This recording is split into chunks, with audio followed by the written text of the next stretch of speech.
जय हिंद साथियों, मैं दिल्ली से अलका लांबा सभी साथियों का स्वागत करती हूँ जो जुड़ रहे हैं और पूरी उम्मीद करती हूँ आप सभी अपने घरों में होंगे, परिवार के साथ होंगे और पूरी तरह से सुरक्षित भी होंगे। मुझे आज बहुत लोगों ने कहा कि मैं फेसबुक के ऊपर लाइव आकर आप सभी से बात करूं और मुद्दा अर्नब गोस्वामी ने अपने रिपब्लिक टेलीविज़न के ऊपर महाराष्ट्र पालघर के जो हुआ, बहुत शर्मनाक हुआ जो कुछ भी हुआ है, उसके ऊपर पूरा एक डिबेट किया, उसे कम्युनल किया, उसे सांप्रदायिक किया, उसे धर्म से जोड़ दिया और कांग्रेस की अध्यक्षा श्रीमती सोनिया गांधी जी को लेकर जितनी अभद्रता वो कर सकते थे उन्होंने वो की। लोग चाहते थे कि पालघर महाराष्ट्र में 3 लोगों को, 3 इंसानों को एक भीड़ ने मार डाला। भीड़ ने 3 इंसानों को मार डाला। कानून को अपना काम करना चाहिए था और कानून अपना काम कर भी रहा है। लोग चाहते थे कि जो 3 इंसान मर रहे हैं उनमें इंसान से ज्यादा उनका धर्म पहले देखा जाए, उनके कपड़े देखे जाए और उनका धर्म देखा गया, उनका पहनावा देखा गया और उन्हें पहचाना गया कि वो हिंदू और साधु संत हैं।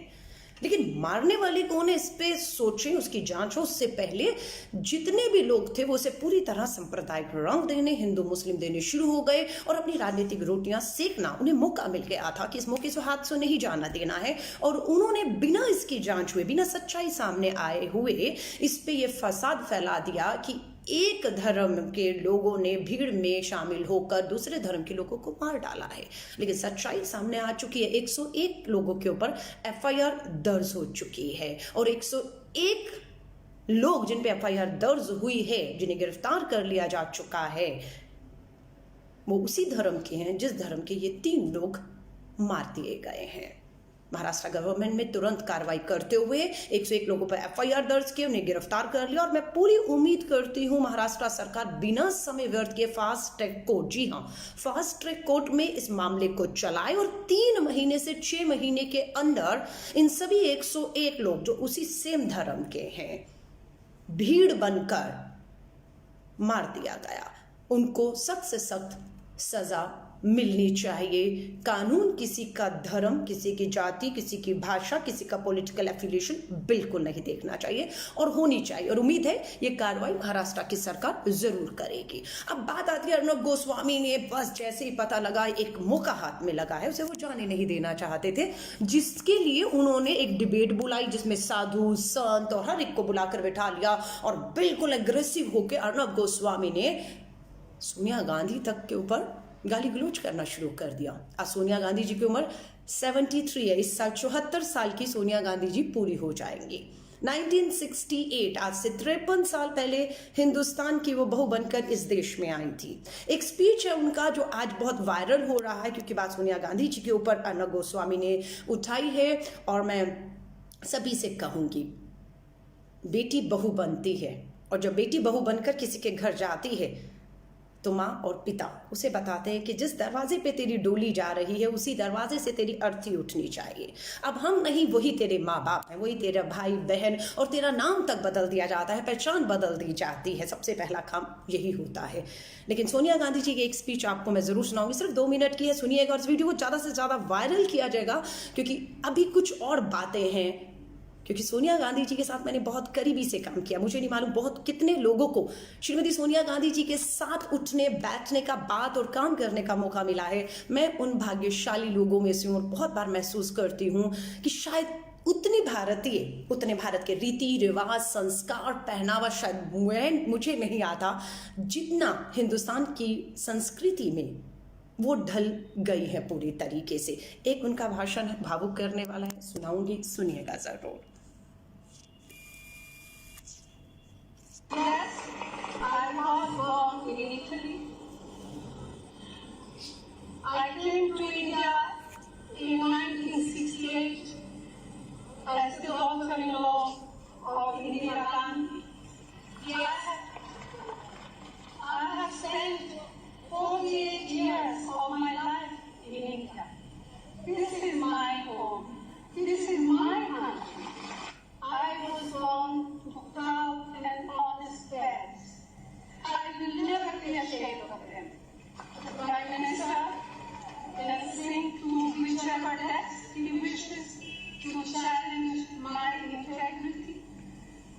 he cannot take the truth away from my commitment and my love for India.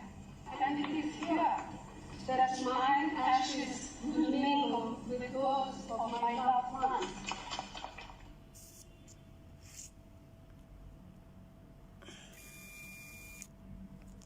आपने कांग्रेस की राष्ट्रीय अध्यक्षा श्रीमती सोनिया गांधी जी को सुना, क्या कहा उन्होंने कि मैं इटली से भारत की बहू बनकर आई, और 48 साल जब वो भाषण दे रही थी तब 48 साल हुए थे, अभी तो 53 ईयर्स 53 साल 50 साल से ऊपर हो चुके हैं। उन्होंने कहा मैं इस देश में आई, इस देश की नागरिकता उन्होंने ली, और उन्होंने ये कहा इस देश में से अब मेरी जो अंतिम सांस है वो इसी हिंदुस्तान की धरती पर लेंगी।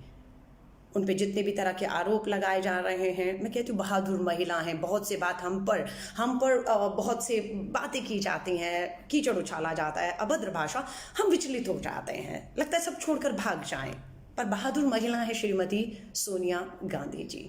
मैं आपको याद दिलाती हूँ, एक बार नहीं बहुत बार उनके सामने चुनौतियां आई। 1968 में जब वो भारत की बहू बनकर हिंदुस्तान में आई थी, शादी को भी 23 वर्ष भी नहीं हुए थे, जी हाँ 23 साल भी नहीं हुए थे। 1991 में श्री राजीव गांधी जी इस देश के लिए शहीद हो गए। उससे पहले 1984 में एक बहू के तौर पर सोनिया गांधी जी इंदिरा गांधी जी के साथ ही रह रही थी और उनकी पूरी देखभाल कर रही थी। जब भी राजीव जी बाहर जाते थे तो अधिकतर सोनिया गांधी जी इंदिरा गांधी जी के साथ रहती थी। और 1984 में जब इंदिरा गांधी जी के ऊपर हमला हुआ जिसमें उनकी जान भी चली गई, तब उनके साथ कोई था तो श्रीमती सोनिया गांधी जी थी। उन्हें अपनी गोद में लिया, अस्पताल की तरफ दौड़ी और वहां इंदिरा जी ने अंतिम सांस ली। डर गई थी सोनिया गांधी जी, इसमें कोई दो राय नहीं है।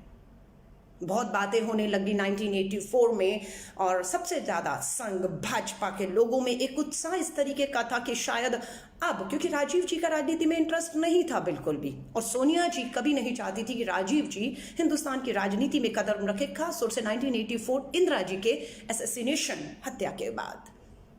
भाजपा में जश्न होना स्वाभाविक था, उनको लग रहा था कि उनकी राह का कांटा निकल गया है। लेकिन 1984 में इंदिरा जी के बाद राजीव जी को मनाया गया, सोनिया जी के मना करने के बावजूद, क्योंकि उन्हें चिंता थी, उनके सामने उनके इंदिरा जी ने प्राण त्यागे थे और राजीव जी की भी जान को खतरा था, उनके परिवार को खतरा था, उन्हें ऐसा लगने लगा था। लेकिन पूरी कांग्रेस ने एकजुट होकर राजीव गांधी जी को प्रधानमंत्री की शपथ दिलाई और वो 1984 इंदिरा जी के बाद देश के प्रधानमंत्री बने।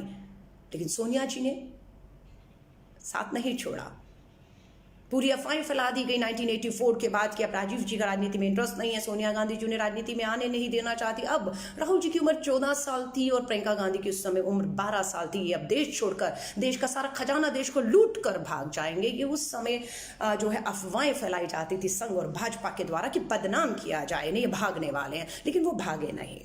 राजीव जी ने जिम्मेदारी ली, देश की बागडोर अपने हाथों में ली, और उसके बाद जो किया राजीव जी ने, उसे सोनिया जी को भी देखकर गर्व होने लग गया कि युवाओं में जो है 21वीं सदी की बात करना, कंप्यूटराइजेशन का दौर लाना, पंचायती राज लाना, महिलाओं के लिए आरक्षण लाना, और बहुत सी क्रांतियां राजीव जी ने जब लानी शुरू की तो सोनिया गांधी जी का भी विश्वास जो है वो वापस आने लग गया और वो ताकत बनकर राजीव जी के साथ खड़ी होगी। पर कुछ ही साल में दूसरा टेन्योर मिलता, उससे पहले 1991 में राजीव जी भी इस दुनिया से चले गए। उस समय राहुल जी की उम्र लगभग 20 साल और प्रियंका जी की उम्र 18 साल रही होगी। फिर वही दोबारा अफवाहें फैलाई गई संघ भाजपा के, उनको लगा एक बार फिर उनके राह का कांटा निकल चुका है, और ये कहा गया कि अब ये सोनिया गांधी अपने बच्चों को लेकर देश का खजाना लूट कर देश से भागने वाली है। फिर यह अफवाह फैलाई गई दूसरी 84 के बाद 91 में, पर ऐसा हुआ नहीं, ऐसा नहीं हुआ।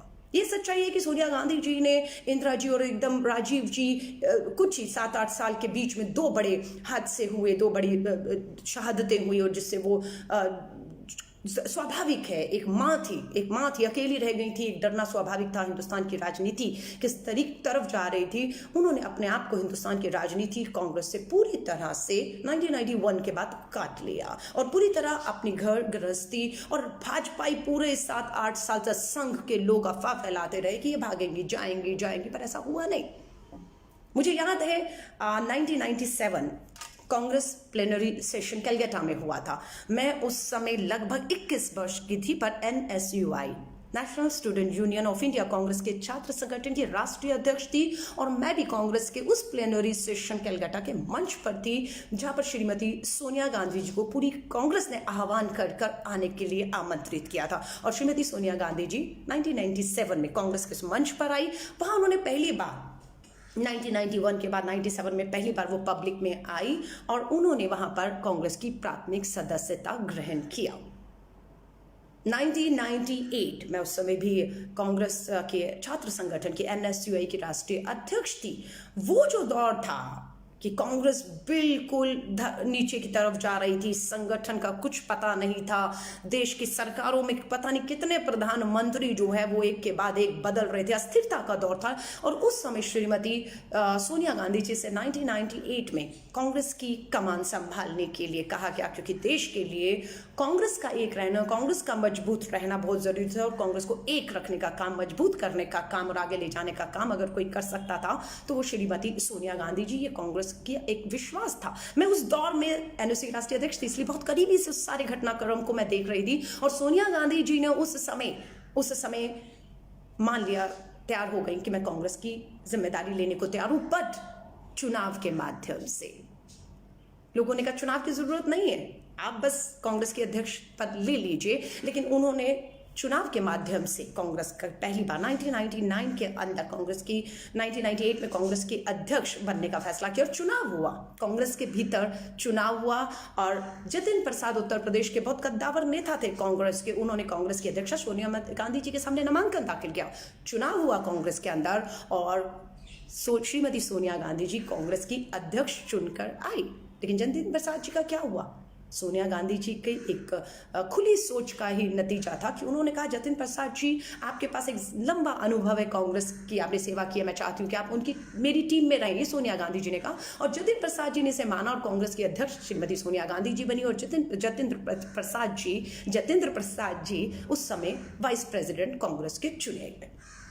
99 का चुनाव आ गया। अब श्रीमती सोनिया गांधी जी के पास था कि आपको कांग्रेस का तो अध्यक्ष का चुनाव आपने लड़ा, चुनकर आई, आपको लोगों ने मत वोट दिया, जिताया, अब आपको देश का भी चुनाव लड़ना चाहिए। चाहे तो अपर हाउस में वो रह सकती थी राज्यसभा से, लेकिन नहीं, उन्होंने चुनाव लड़ना चुना और अमेठी से 1991 का पहला चुनाव लड़ने के लिए गई। तब क्या हुआ? क्या रास्ता आसान था सोनिया गांधी जी के लिए? नहीं, बिल्कुल आसान नहीं था।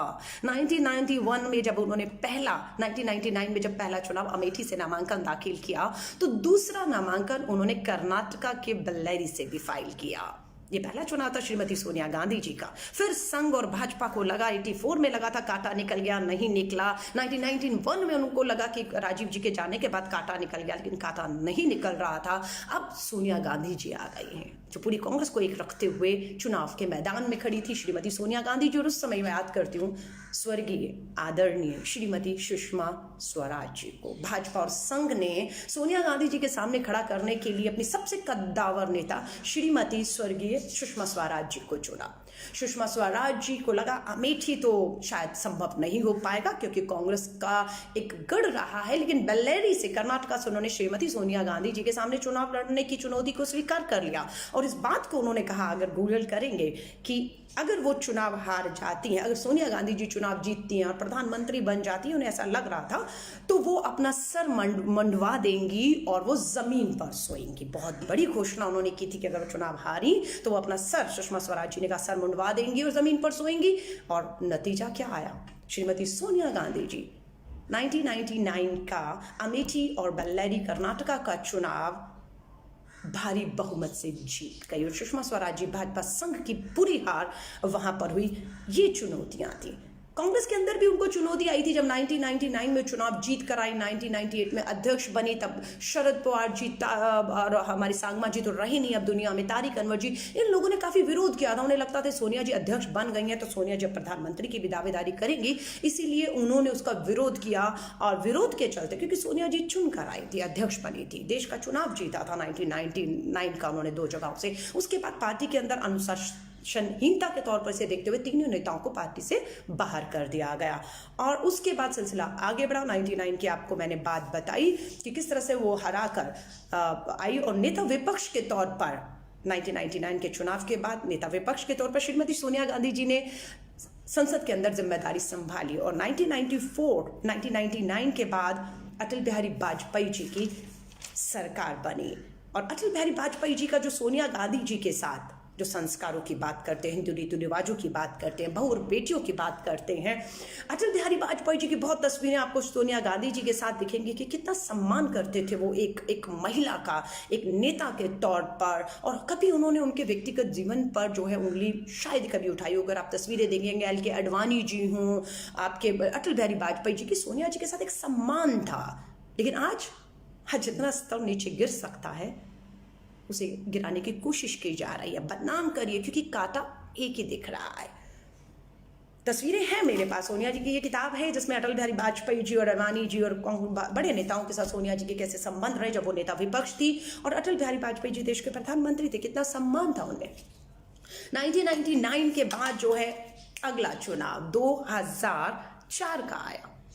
सोनिया गांधी जी की अध्यक्षता में चुनाव लड़ा गया, लड़ा ही नहीं गया, जीता गया। अटल बिहारी वाजपेयी जी की सरकार हार गई और 2004 में कांग्रेस सबसे बड़ी पार्टी बनकर उभरी। अब यहाँ पर देखना था कि कांग्रेस के अंदर से आवाज उठी कि श्रीमती सोनिया गांधी जी को प्रधानमंत्री बनना चाहिए। ये 2004 की बात कर रही, जो भाजपा हार गिर कांग्रेस ने वापसी की थी। अब फैसला सोनिया गांधी जी को करना था। पूरी कांग्रेस चाहती थी कि सोनिया गांधी जी के नेतृत्व में चुनाव लड़ा गया है और ये वापसी उनकी वजह से संभव हुई है। 7 साल 8 साल के बाद वो वापसी हुई थी पीवी नरसिम्हा राव जी की सरकार के बाद। तो सोनिया जी को पदभार संभालना चाहिए, पर सोनिया गांधी जी ने भावुक एक भाषण दिया और सबकी बात को सुना और फैसला लिया कि नहीं, मैं प्रधानमंत्री नहीं बनूंगी। प्रधानमंत्री के नाम के तौर पर डॉक्टर मनमोहन सिंह जी का नाम श्रीमती सोनिया गांधी जी ने आगे किया। ये त्याग श्रीमती सोनिया गांधी जी में है। ये बलिदान इंदिरा जी और राजीव जी के बाद हिंदुस्तान की ज़मीन से जुड़े रहना और इस तरह के भाषण जो आपको मैंने शुरू में सुनाए हैं कि उन्होंने कहा है, मुझे गर्व है अपने माता पिता के ऊपर जिन्होंने मुझे जन्म दिया। 1968 में मैं वहाँ से भारत बहू बनकर आई और आज मैं अपनी पूरी ज़िंदगी 50-53 साल मैंने दिए हैं और अब मेरी यहीं पर जो है मैं चाहती हूँ वो अंतिम सांस ले। 73 साल की हो चुकी हैं। ये त्याग, ये बलिदान, मैं सोनिया गांधी जी से मुझे नहीं मालूम, मैंने कहा आप लोगों को कितनी बार मिल चुके हैं। मैं 1997 में जब उन्होंने कांग्रेस की सदस्यता ली, मैंने उसकी राष्ट्रीय अध्यक्ष थी, बहुत करीब से उस दौर को देखा। 1998 में जब वो कांग्रेस की राष्ट्रीय अध्यक्ष थी तब भी मैं NSUI की राष्ट्रीय अध्यक्ष थी। उनके साथ मुझे काम करने का मौका मिला और मुझे बहुत बार मैं कह रही हूँ किस तरीके से मेहमान नवाजी की जाती है, संस्कार क्या है, पहनावा, खान पीन, इवन की हर चीज़ को लेकर उनकी रगों में वो चीज़ें बसी हुई थी। और बहुत बार महसूस होता था उनके पहनावे को देखकर कि हमसे ज़्यादा तो भारतीय ये हैं, हमसे ज़्यादा तो भारत के लिए एक दर्द, एक प्रेम, और जो आधा चीज़ें राजीव जी और इंदिरा जी छोड़ गए उसे इंदिरा जी इस देश के लिए आगे ले जाने का एक जज्बा रखती हैं। और इतने लांछन, इतनी बुरी अभद्र भाषा सुनने के बावजूद भी उनके पांव डगमगाए नहीं। आरोप लगते थे देश छोड़कर भाग जाएंगी, देश का खजाना लेकर भाग जाएंगी, पर उन्होंने ऐसा नहीं किया। 7 चुनाव लड़े और 7 के 7 चुनाव आज तक श्रीमती सोनिया गांधी जी हारी नहीं है। चाहे वो अमेठी हो, रायबरेली हो, बेल्लेरी से चुनाव लड़ा हो, 99 का, 2004 का, 2008 का, 2014 का, 2019 तक का चुनाव सोनिया जी लड़ी, लोकतांत्रिक तरीकों से लड़ी और जीतती आई। सलाम है इस महान महिला को, श्रीमती सोनिया गांधी जी को। ये भाजपा के रास्ते का रोड़ा बन चुकी हैं, इसलिए उन्हें मंजूर नहीं है। आज देश में किसकी सरकार है? आज अगर कहीं हिंसा हो रही है या देश की सब चीजें बर्बाद हो रही हैं, मीडिया चीख रहा है, अर्नब गोस्वामी जैसे लोग चीख रहे हैं, तो दोषी कौन है? किसकी जिम्मेदारी, किसको कार्रवाई करनी है? नहीं, कांग्रेस। सोनिया गांधी कांग्रेस के अध्यक्ष, क्या वो देश के प्रधानमंत्री हैं? अगर उनके कांग्रेस के गठबंधन से महाराष्ट्र में सरकार चल रही है तो श्रीमती सोनिया गांधी जी ने महाराष्ट्र के मुख्यमंत्री से बात करके इस बात को सुनिश्चित किया कि ये जो घटनाएं हुई हैं ये बिल्कुल शर्मसार हैं, कड़ी से कड़ी कार्रवाई होनी चाहिए, और कड़ी से कड़ी कार्रवाई हुई।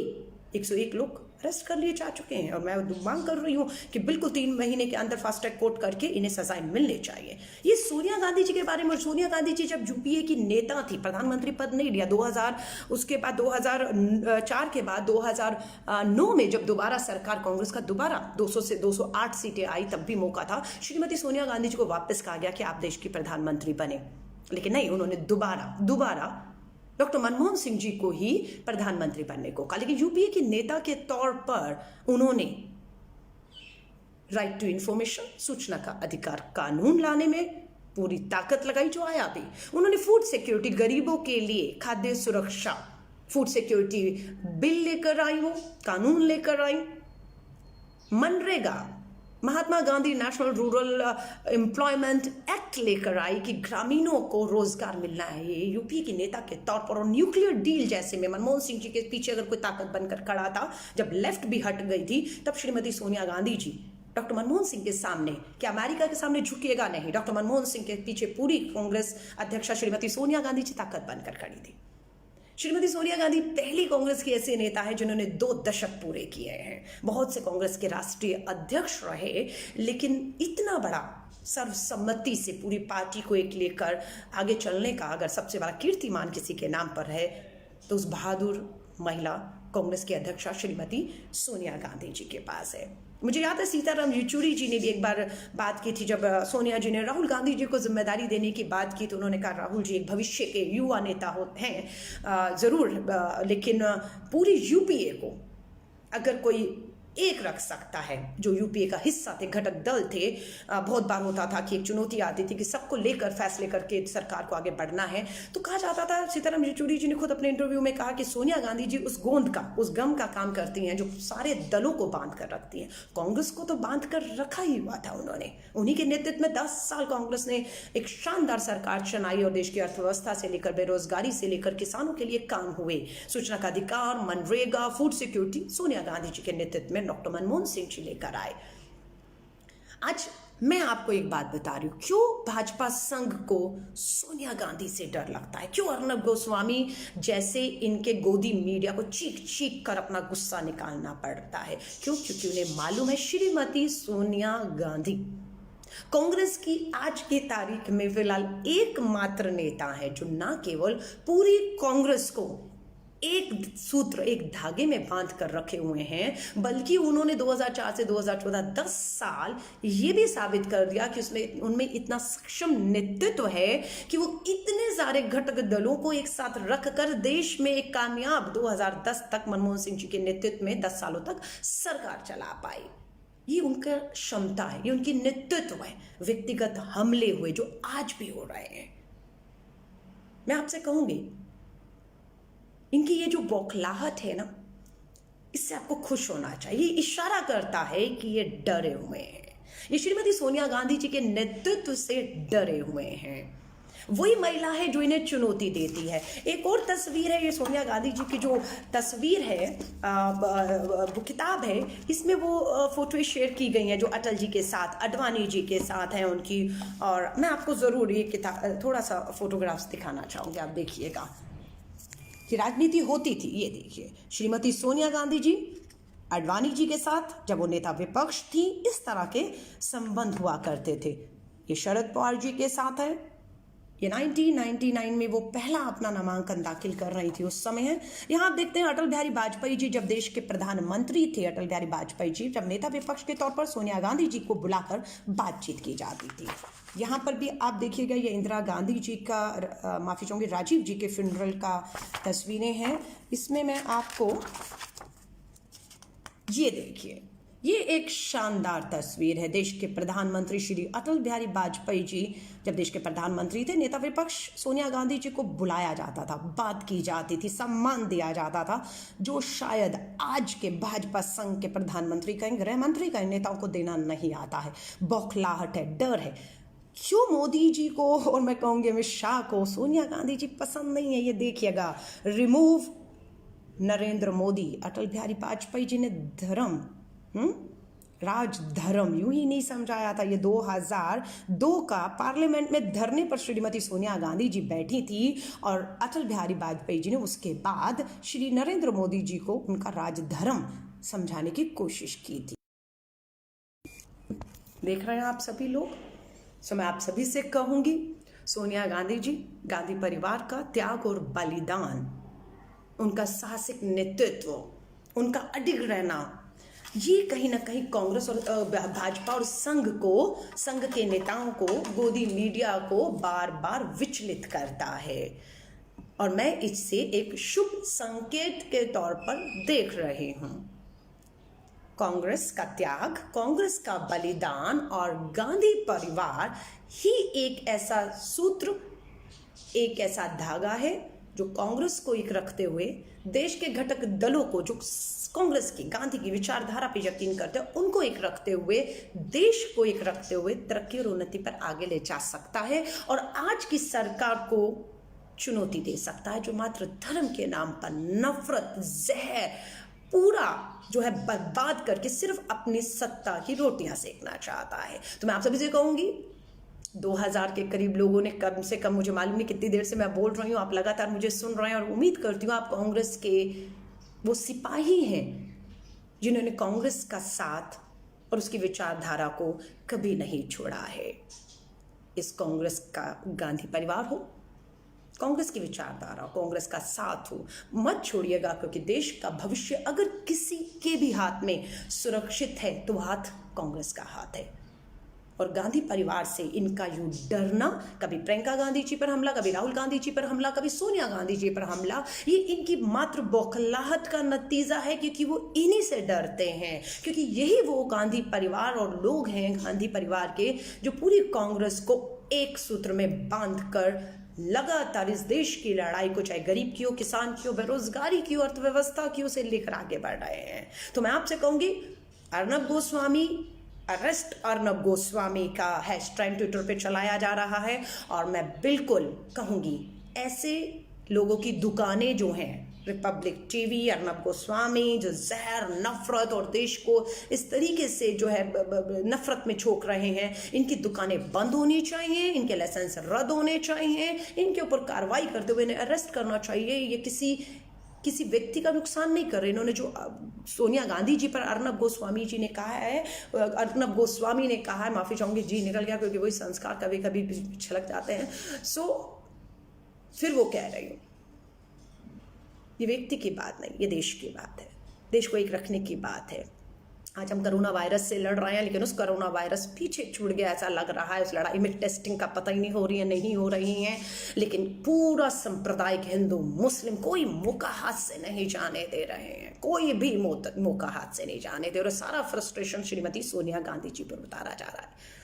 मुझे गर्व है कि मुझे याद है 2007 में, 1997 में, तो जब वो प्राथमिक सदस्यता सोनिया गांधी जी ने ली थी, 98 में कांग्रेस की अध्यक्ष पहली बार वो बनकर आई थी, तब मैं एनएसयू की राष्ट्रीय अध्यक्ष थी, इसलिए बहुत बार किस्मत वाली हूँ कि सोनिया गांधी जी के साथ काम करने का, उनके साथ बात करने का, मिलने का मुझे बहुत बार मौका मिला। और 2007 में मुझे याद है जब सोनिया गांधी जी ने अपनी ऑल इंडिया कांग्रेस कमेटी की टीम का गठन किया था, उस समय 2007 की कांग्रेस कमेटी का जब गठन किया और राहुल गांधी जी पहली बार सक्रिय राजनीति में कांग्रेस के महासचिव बनकर आए थे, तो प्रेस कॉन्फ्रेंस में मैं भी बैठी थी और यकीन नहीं कर रही थी कि कांग्रेस की अध्यक्षा श्रीमती सोनिया गांधी जी ने ऑल इंडिया कांग्रेस कमेटी का ऐलान करते हुए मुझे उसमें जगह दी, और 2007 में दिल्ली से मैं अकेली महिला कांग्रेस की, ऑल इंडिया कांग्रेस कम्युनिटी की राष्ट्रीय सचिव के तौर पर सोनिया जी के टीम में उनके साथ काम करने का मुझे मौका मिला।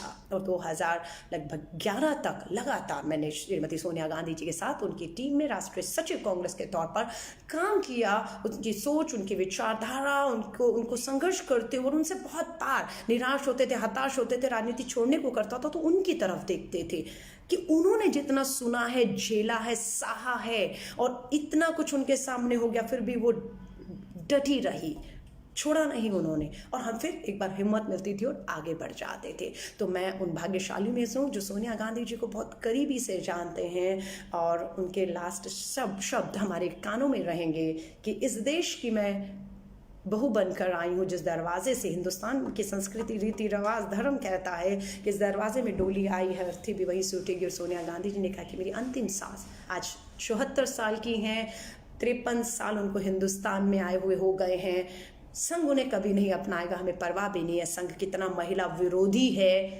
ये जब बाबा साहब अम्बेडकर हिंदू एक्ट लेकर आए थे पार्लियामेंट में शुरू में कि महिलाओं को उनका संपत्ति में अधिकार मिलना चाहिए, महिलाओं को भी तलाक देने का अधिकार होना चाहिए, पुरुष बहुत शादियां कर सकते हैं, ये उस समय था, उसको हटाने की बात कर रहे थे, तो संघ को सबसे ज्यादा मिर्ची लगी थी कि नहीं आप सनातन धर्म और हिंदू का ये एक्ट लाकर आप हिंदू विरोधी हैं। नहीं, वो हिंदू विरोधी नहीं थे, वो महिलाओं के लिए थे, पंडित नेहरू और अंबेडकर। लेकिन महिला विरोधी कोई था तो ये संघ था। इन्हें मंजूर नहीं था कि महिलाओं को संपत्ति में अधिकार मिले, महिलाओं को भी तलाक देने का अधिकार मिले, या महिलाएं जो है विधवा भी अगर हो जाएगी तो उसे दूसरी शादी का अधिकार ये लोग नहीं देना चाहते थे, यानी कि वो जिंदगी भर इसी तरह मर जाए।